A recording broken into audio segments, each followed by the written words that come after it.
Bon voilà, celui-là c'est fait, ça marche. Mais il faut pas traîner parce que j'en ai un autre à poser.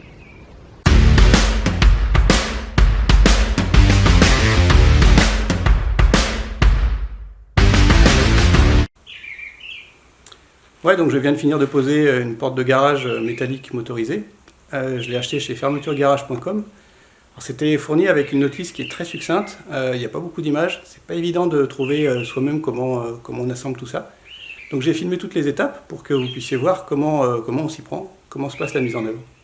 Donc moi j'ai fait ça tout seul, mais j'ai un chariot élévateur, alors ça m'a pas mal aidé. Mais en principe, faites ça à deux, hein. Ne prenez pas de risque. Donc le matériel est livré en kit. On commence par attacher les équerres aux coulisses, et puis on fait des repères à l'emplacement des fixations dans le mur. Il faut prévoir 2 cm de plus que la largeur des lames en fond des coulisses. Dans mon cas, j'avais prévu que les coulisses devaient dépasser un peu du mur pour compter l'épaisseur de l'enduit. J'utilise un niveau laser pour repérer l'emplacement des percements, afin que mes 2 coulisses soient exactement à la même hauteur. Les fixations dans le mur ne sont pas fournies parce qu'elles dépendent du matériau que vous avez. Moi, dans mon kit, j'ai des joints de coulisses. C'était une option utile pour moi parce que ma porte est exposée au vent. Je vais les poser maintenant. Ensuite, je redresse les 2 pattes qui sont en haut des coulisses, pour pas me gêner parce que je vais introduire le tablier par le bas. Il faudra que je les remette dans le bon sens à la fin. Le moteur est monté au milieu de l'axe. Il y a 2 câbles qui en sortent, le câble électrique et le câble de débrayage du moteur. 2 trous sont percés dans l'axe afin de les introduire à l'intérieur. Le câble électrique est assez difficile à passer, alors je me sers d'un fil électrique comme tire-câble. L'autre câble est plus rigide et lui il passe sans problème. Maintenant je mets l'axe à sa place. J'utilise un chariot élévateur parce que j'en ai un, sinon il faut absolument être à 2 parce que c'est assez lourd et encombrant. Il faut faire bien attention à ce que le moteur soit dans le bon sens, face à nous. Je fais passer les câbles dans les ouvertures, avant de descendre l'axe dans les 2 étriers qui sont boulonnés en haut des coulisses. Et puis je fixe l'axe aux étriers avec les 2 gros boulons qui sont fournis. Maintenant, regardons bien les lames. Il y a une lame plus courte, c'est celle qui vient se fixer au moteur. Et puis j'ai des lames percées et des lames non percées. Les lames percées servent à fixer des embouts nylon que j'ai pris en option. Les embouts se placent une lame sur 2. Mais il ne faut pas avoir d'embout sur la lame qui vient au-dessus de la lame finale, parce que la lame finale est légèrement plus large. Donc je me fais un plan pour savoir si je dois commencer par une lame à trous ou bien mettre une lame lisse tout en haut, juste après la première lame. Dans mon cas, ça va être une lame à trous. Les agrafes se glissent juste avant la première lame. Elles viendront s'accrocher sur les roues qu'on appelle des boîtes à ressorts. J'assemble les 6 premières lames et je fixe les embouts parce que je ne pourrai plus le faire lorsque les lames seront enroulées. On peut maintenant suspendre les agrafes sur les boîtes à ressorts.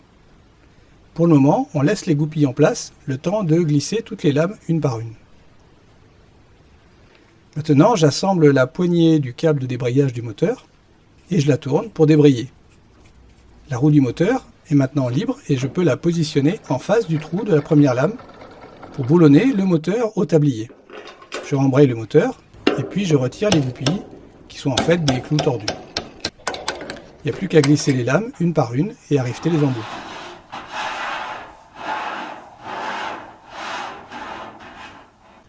Ensuite, je connecte les interrupteurs. Si vous avez les mêmes boutons que moi, vous pouvez insérer vos câbles comme ce que vous voyez à l'écran. Alors j'ai pas filmé l'introduction du tablier dans les coulisses, mais en gros c'est pas compliqué du tout. J'ai remonté le tablier avec le moteur en me servant du bouton de montée. Quand je suis arrivé en haut, j'ai arrêté d'appuyer. Et puis j'ai retordu l'entrée des coulisses pour pouvoir aider à l'introduction du tablier.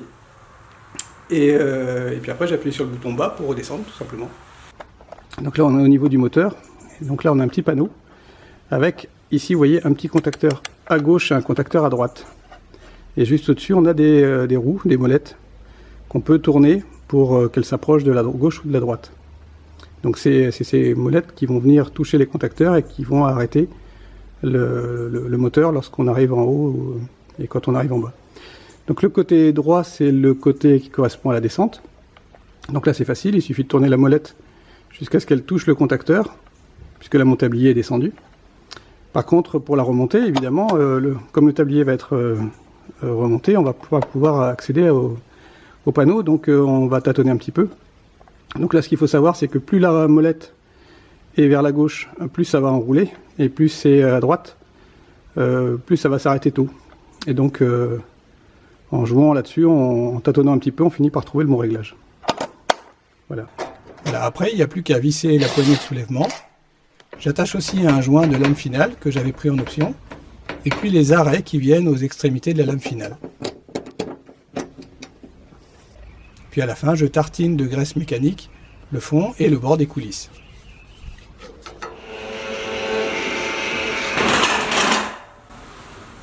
Bah voilà, ça marche et c'est fini.